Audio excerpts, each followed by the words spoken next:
ભરૂચ પંથકમાં મંદી અને મોંઘવારીને ભૂલી દીપાવલી પર્વ સાથે નૂતન વર્ષના પ્રથમ દિનને લોકોએ આનંદ સાથે ઉમંગથી ઉજવ્યો હતો। આવા પર્વની ઉજવણી સાથે વર્ષો જૂની માન્યતા અને પરંપરા આજે પણ જીવંત છે। આવી જ એક માન્યતા કે રિવાજ આજે પણ લોકો શ્રદ્ધા અને આસ્થા સાથે માને છે। સદીઓ જૂનો આ રિવાજ એટલે ઘરમાંથી પનોતી કાઢવાનો રિવાજ।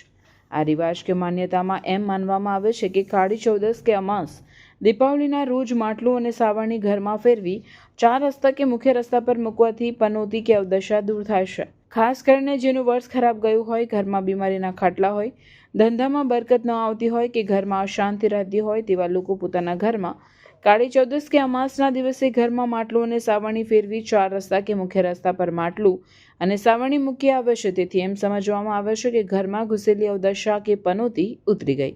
આ વર્ષે સાવરણીની માંગમાં વધારો થયો છે। તેથી એમ કહી શકાય કે લોકો મંદી, મોંઘવારી અને કોરોના કે અન્ય બીમારીઓને દૂર કરવા માંગે છે।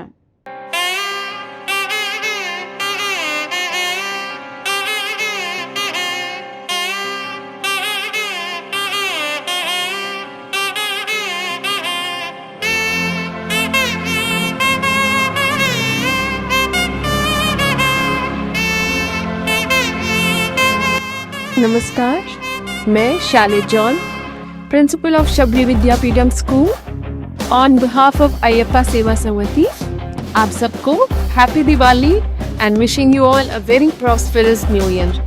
दीप जगमगाते रहने, सबके घर यूं ही झिलमिलाते रहे, साथ वो सब अपने और सब यूं ही मुस्कुराते रहे। हैप्पी दिवाली।